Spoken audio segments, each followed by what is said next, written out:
Hi అండి, welcome back to my channel Maruthi talks and classes. అందరికీ నమస్కారం అండి. అందరూ ఎలా ఉన్నారండి? నేనైతే చాలా బాగున్నాను. మార్గశిర మాసం కదండి, నేను వైజాగ్లోని కనకమహాలక్ష్మి అమ్మవారి గుడికి వచ్చానమాట. మార్గశిర మాసం అంటే ఈ అమ్మవారికి చాలా ప్రీతికరమైన మాసము. ఈ ఉత్తరాంధ్ర ప్రజలకు కూడా ఈ అమ్మవారు కొంగు బంగారం అన్నమాట. ప్రతి ఒక్కరు మార్గశిర మాసంలో అమ్మవారిని దర్శించుకుంటారనమాట. లక్ష్మీవారం అయితే విపరీతమైన రష్ ఉంటుందండి. అందుకని నేను ముందు రోజే వచ్చేసాను అనమాట. టికెట్లు 100, 200, 500 కూడా ఉన్నాయి. నేను ఎర్లీ మార్నింగే వచ్చేసాను, అంటే 7కి అలాగ వచ్చాను.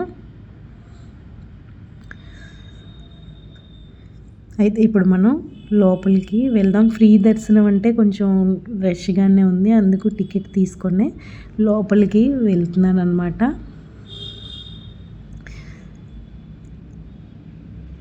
ఈ లోపలి గుళ్ళో అమ్మవారి స్థల పురాణం అండి ఇది. ఈ అమ్మవారు ఇక్కడ వేయించేసి కూడా, అంటే వెలిసి కూడా 100 సంవత్సరాల క్రితమేనండి. అసలు సరిగ్గా చెప్పలేమన్నమాట ఎప్పుడు వెలిసారన్నది. 100 సంవత్సరాల క్రితం అయితే ఈ ప్రాంతం ఒక చిన్న గ్రామంగా ఉండి ఇరుకిరుకుగా ఉండేదన్నమాట. విశాఖ రాజులు బురుజు అన్నది ఇక్కడ ఉండేది. ఈ గ్రామానికి బురుజుపేట అని పేరు అనమాట. ఈ గ్రామం మధ్యలోనే ఈ విగ్రహం చూడండి, అమ్మవారి విగ్రహం ఉండేది. అక్కడ పిల్లలందరూ చుట్టూ ఆడుకుంటూ ఉండేవారనమాట. అప్పుడు ఈ స్థలాన్ని కొంచెం వెడల్పు చేద్దామని ఆ విగ్రహాన్ని కొంచెం పక్కకి జరిపారు.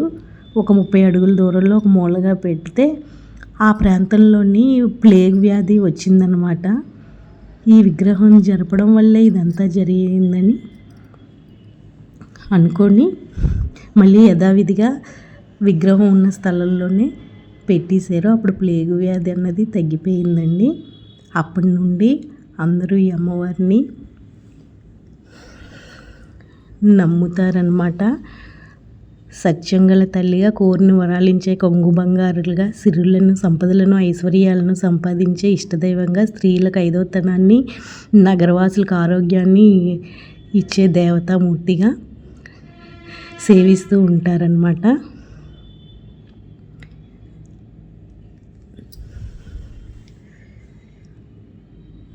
ఇక్కడ పూజారి అంటూ గోపురం అంటూ ఏముండదండి ఈ గుడికి. మనమే వెళ్ళి పసుపు కుంకుమ వేయచ్చు, పాలు వేయచ్చు. ఎవరైనా వెళ్ళి అమ్మవారికి వేసుకోవచ్చు అనమాట. నిత్యం ఇక్కడ కుంకుమ పూజలు అవి జరుగుతాయండి. చాలా బాగా చేస్తారనమాట.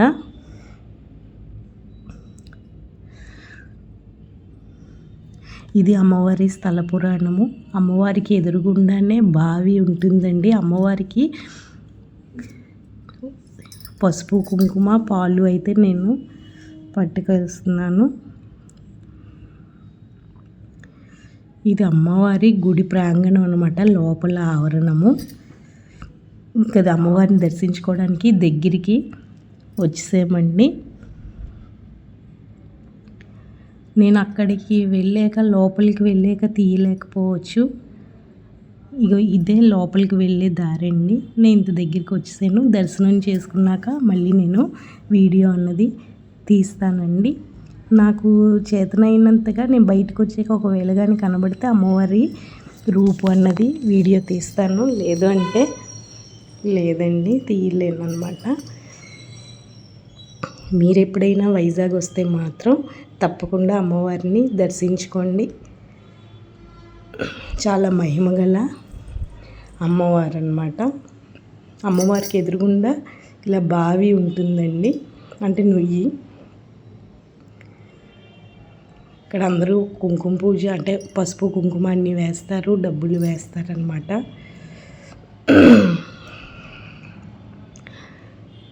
ఈ మార్గశిర మాసంలో అమ్మవారిని దర్శించుకుంటే చాలా మంచిదవుతుందండి. అమ్మవారి కృపా కటాక్షాలు, అంటే కనకమహాలక్ష్మి అమ్మవారి కృపా కటాక్షాలు మనందరిపైన ఉండాలి అని నేను మనస్ఫూర్తిగా కోరుకుంటున్నాను. అదిగోనండి అమ్మవారు అనమాట, కొంచెం లైట్గా కనబడుతున్నారు కదా. ఇంకా నా దర్శనం అయితే చాలా బాగా అయ్యిందండి. నేను ప్రసాదం కొనుక్కున్నాను, లడ్డు కొన్నాను అన్నమాట.